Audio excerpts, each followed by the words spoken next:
Good afternoon, everybody. We were discussing the multi-item scales last time. So there are a couple of topics that are left from there, and once we cover them, we will move towards questionnaire development topic, right? So in the multi-item scales, we read about why for measuring a particular concept, multiple questions would be relevant. Multiple questions would make more sense than one question, right? Now going into more depth of that, the scale single question or multi question is called operational definition, and the concept, the definition of the concept that we are measuring, that is called conceptual definition. So whenever we have some concept which is in the black box of customer, in the mind of customer, which is a black box, whenever we have certain concept, its conceptual definition is what it is. It is a generalized idea. What is the general idea about that particular? So when we say conceptual definition, how do you give an idea? What is understanding of that particular concept? That is called conceptual definition. An operational definition is how you are going to measure that concept. So conceptual definition is, it is a general idea about what that particular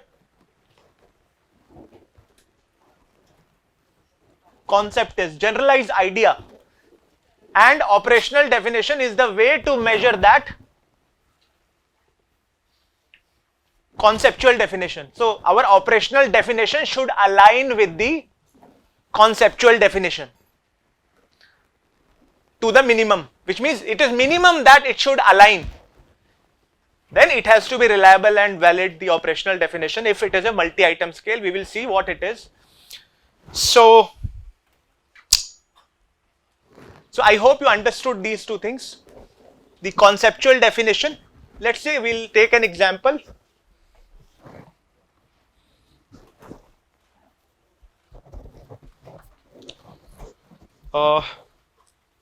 Introversion. Let's say I want to measure, I want a conceptual definition of introversion and operational definition. So conceptual definition is an idea about what this concept is an abstract idea, is the conceptual definition. I could say that introversion is the stable personality characteristics. When I say stable, which means it doesn't change frequently.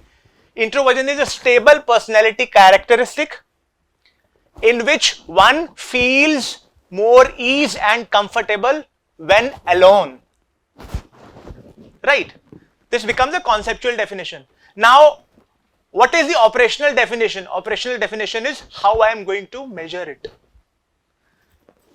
For example, operational definition is this particular multi-item scale, starting from I blush easily, at parties I tend to be a wallflower, staying home every night is all right with me. So that becomes the operational definition.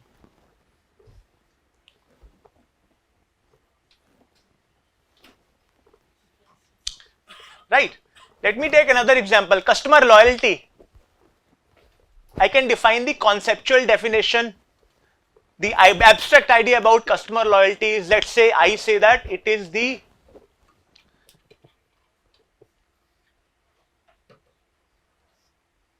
feeling of attachment that one feels for a brand.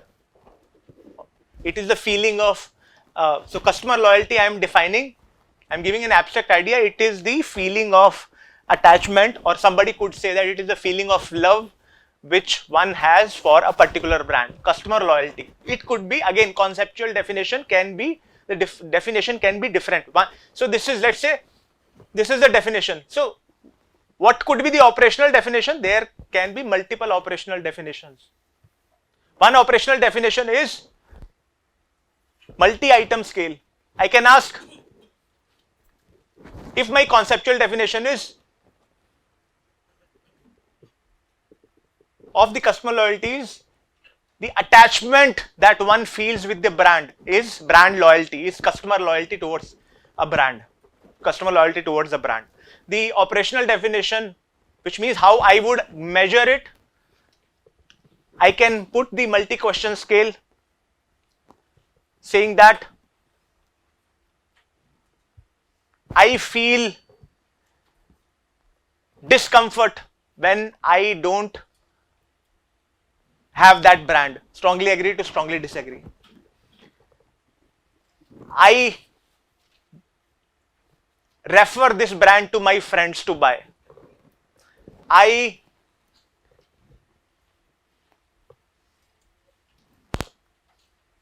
prefer this brand over other brands. So you have multi questions that could measure this customer loyalty, right? This is a multi-item scale. One could also measure customer loyalty in a different way, saying that I am going to measure. So one is these items which I said. When you define conceptual definition, there is a conceptual definition for customer loyalty towards a brand.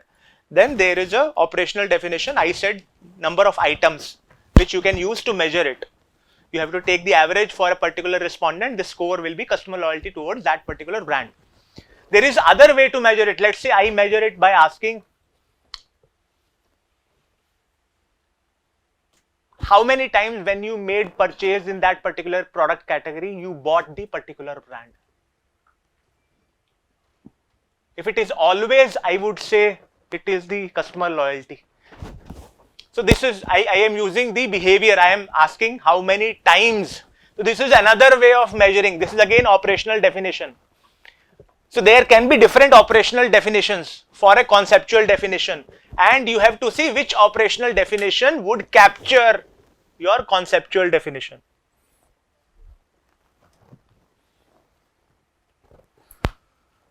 When I say degree of attachment with a brand, and I measure using, suppose I measure using how many times you buy this brand whenever you buy this product category. Will it capture the conceptual definition? Somebody could buy because nothing else is available, right? So we have to see whether the operational definition captures the conceptual definition.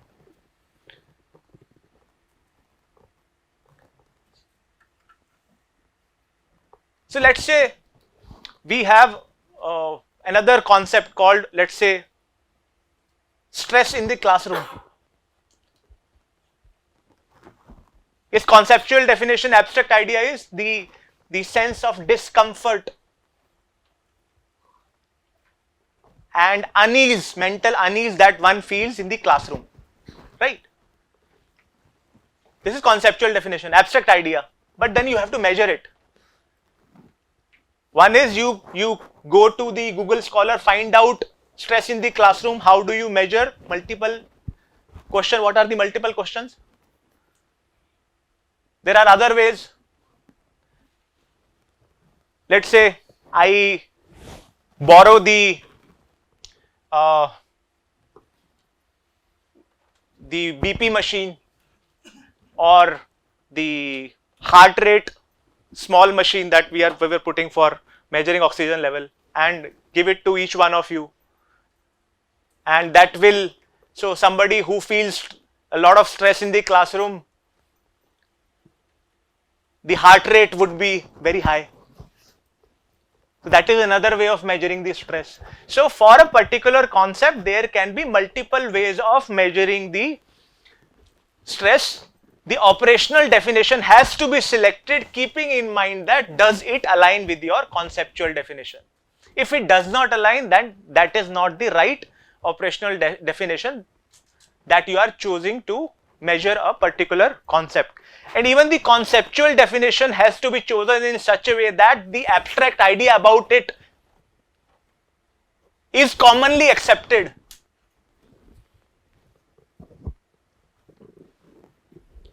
I cannot have conceptual definition which is difficult for people to believe that this is the idea behind this particular, this is the abstract idea behind this concept.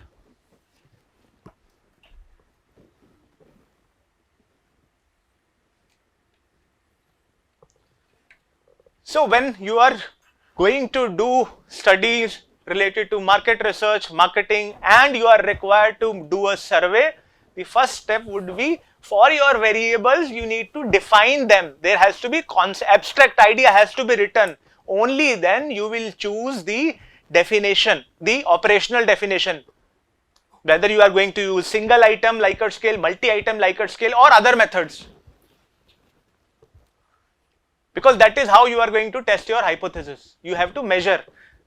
You have to measure attitude towards the brand, attitude towards this, their feelings towards the brand, their knowledge about a brand, their image towards the brand, their image, their idea, their perception, or their attitude towards a particular characteristic of a brand. You will have to do all that. And then you will have to define a particular concept based upon the abstract idea and make sure the operational definition that is chosen aligns to that conceptual definition. Otherwise, if they don't align, which means you are defining it in a one way and measuring it in another way.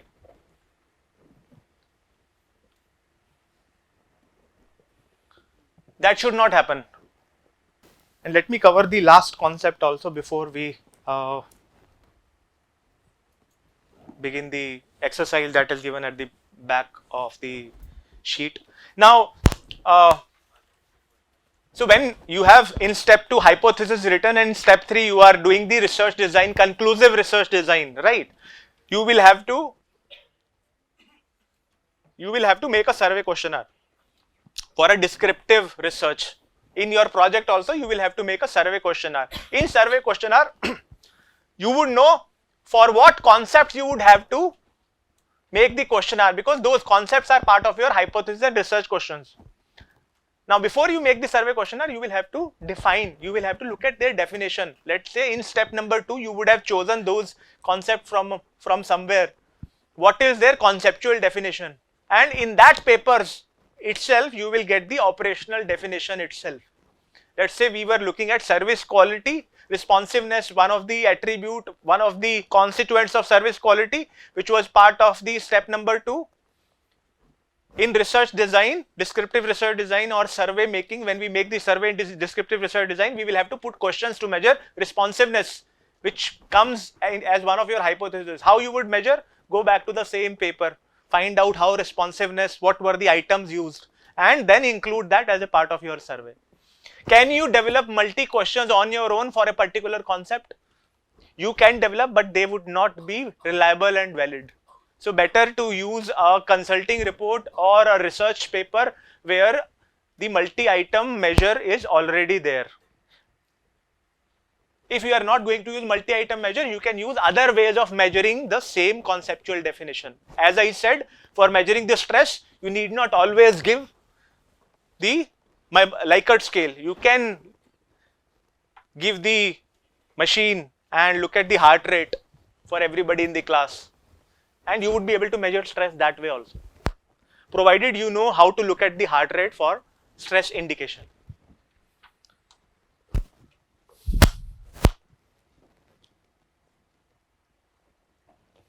That means that we have to know the theory behind like how the heart rate correlates to stress. Then only we can use that method. Yes.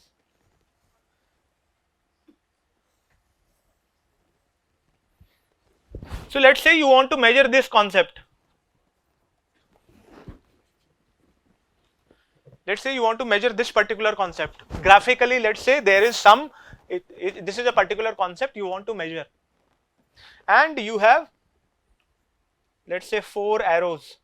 4 arrows represents 4 items, 4 multi questions to measure, which you are using to measure this particular concept. Let's say item number 1, item number 2, item number 3, item number 4. What I am showing here is These items are actually, this item is measuring something, capturing this thing, capturing this thing, capturing this thing, capturing this thing. All of them are capturing different ideas. And they are not also capturing the one they were intended to capture. So when all of them are capturing different ideas, these 4 items are unreliable. And when they do not capture the idea that they are intended to capture, they are invalid. So right now they are not reliable, not valid. We should not use such scales. So that generally doesn't happen, this kind of problem. So what did you tell the unreliable part? Reliable means whether all of the items are measuring the same thing. If they are measuring the same thing, then if they are measuring the same thing,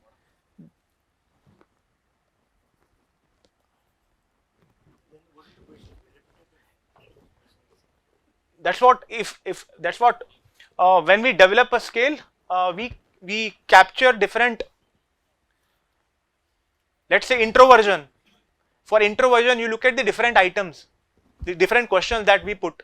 What were the questions? In parties, I tend to be a wallflower. I like to stay at home in the free time.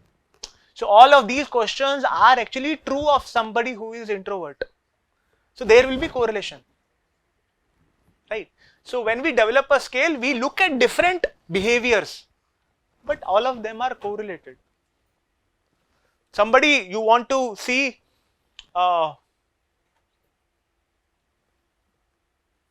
you want to measure, you want to see, let's say, how much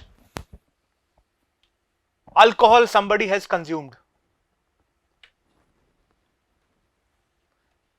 One way is to use that machine which our police uses. The other way is you look at how one indicator is how he speaks, how he walks, how he is looking at things. So you will get an idea. So these are multiple behaviors that give you an idea. All of these are correlated because somebody who is heavily drunk would do all these things. So you would know these 3 behaviors are happening and they would happen to somebody who is heavily drunk. So likewise, the scales, the different questions of the scale are such that they are capture different aspect of this particular concept, but they would happen when the concept will happen. Now let's say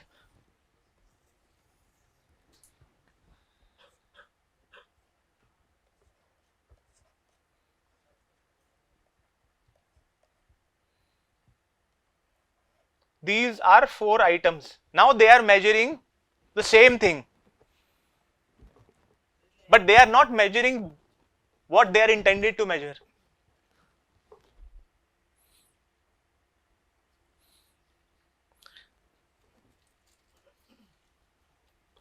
Which means, let's say if a mother has 4 children, if she says to each one of them, go to store and buy milk, all of them go and come back with chocolate in hand. They are doing the same thing, but they are not bringing what they are intended to bring. So which means they are reliable, all of them are consistent. So this is, all of them are consistent, but they are not doing what they are intended to do. So they are invalid. Now when all of them will be here, then we say they are both reliable because they are consistent, doing what is asked to them to do. If a mother says bring milk, all of them bring the same 4 milk packets. That is consistent with each other, which means reliability and doing what is expected of them. So items consistent with each other and measuring what they are expected to measure, that is called validity. So the multi-question scales that we use should be reliable as well as valid. How they will be reliable and valid? Better, that is why it is difficult exercise, that is why better to use the existing multi-questions rather than making something on your own. Because many a times we would think that these 4 or 5 items that we made to measure a concept, they are good, but customers won't see that. The one respondents won't see that. They won't interpret things the way you are interpreting.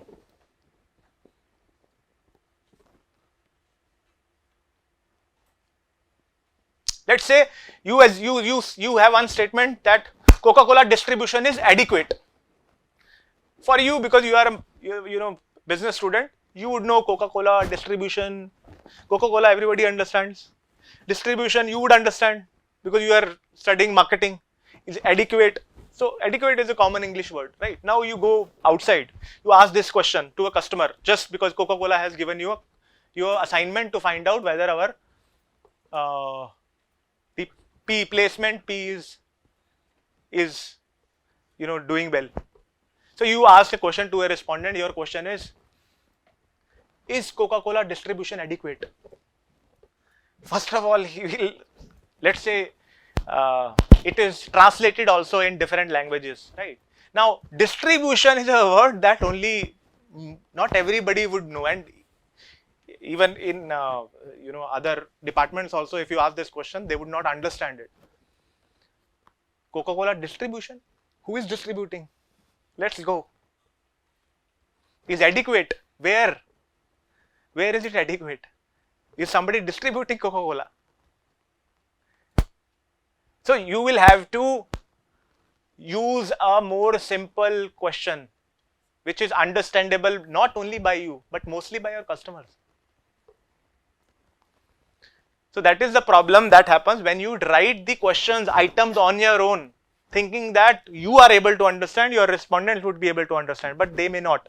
So which means when you are giving them to answer, they might interpret, you wanted them to interpret this, but they might interpret this and answer there. That is why they would become unreliable or invalid.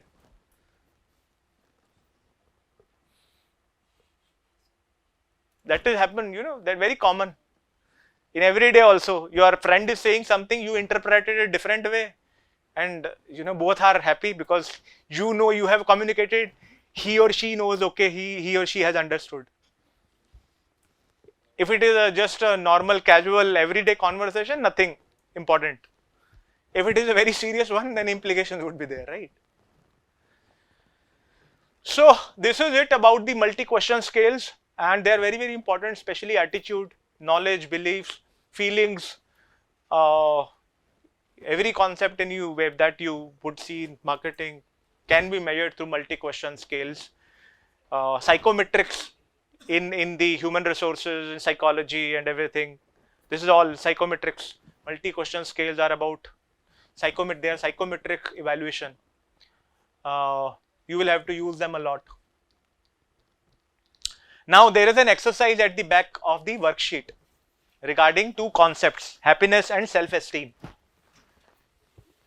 So each one of you write the conceptual definition. Operational definition you can find through Google Scholar, but I don't want, which is the correct way, but I don't want you to do that.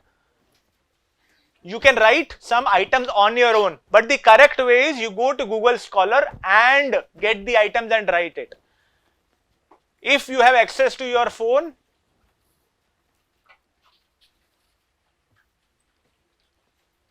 then you can actually, do both. Write the conceptual definition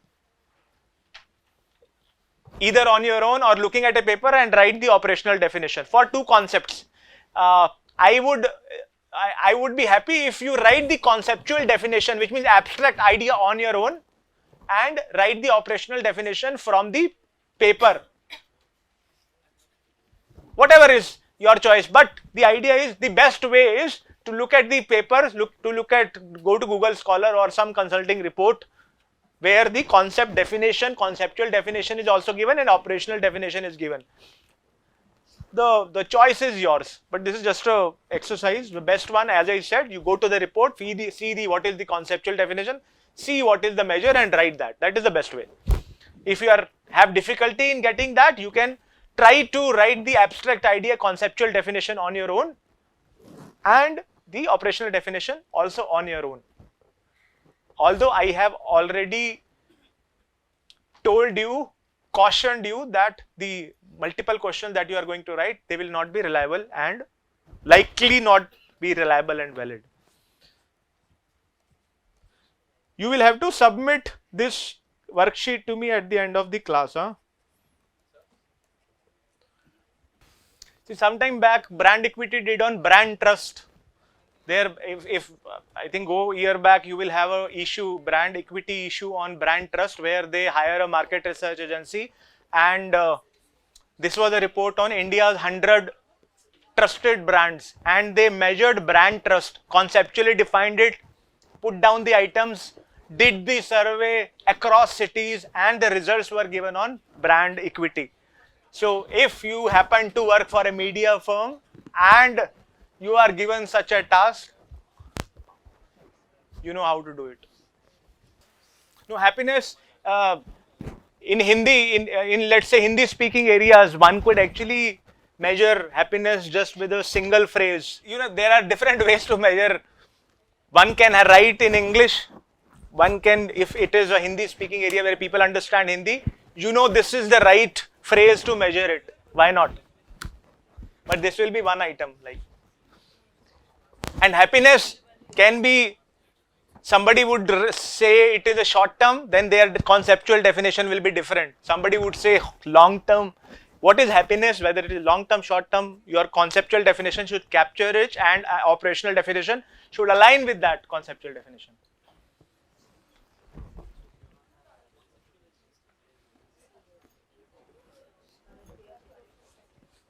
So the definition that you have to include both long term and short term. No, you have to define happiness. First of all, it has to be part of the issue you are investigating, right? And happiness, generally, when we say happiness, we talk about stable, long term. So happiness, I'm not talking about mood or the short term thing. So one can, but again, happiness could be defined in different ways depending upon the objective of your research. Generally, the happiness is for a long term concept. Any one concept know about happiness? Yeah, some definition that you have to. So that is one issue. Somebody is saying happiness, can I write for the short term? Somebody is saying long term. One is we have to see what is our research objective, that I did not give you. But if there is confusion, go to the literature, go to the scholar consulting reports, Google Scholar consulting reports, see how they are defining happiness. Choose that conceptual definition, operational definition, so that there is some consistency. Let's say the issue would have, let's say if we are doing for a particular study which says that does the store or does this mall atmosphere induce happiness, then you are not looking at long term, then you have to define it short term. Whereas if this is a survey about life happiness or something related to some different objective, then you could define happiness accordingly. Does the mall atmosphere induce happiness? Why we are looking at that? Because the more happy people are in the mall, the more they end up buying. The more they end up staying at that place. Abstract idea. In conceptual definition, you need to write the abstract idea about the label, the concept that you are going to measure. The measure, the statements, items, questions, and the answer option.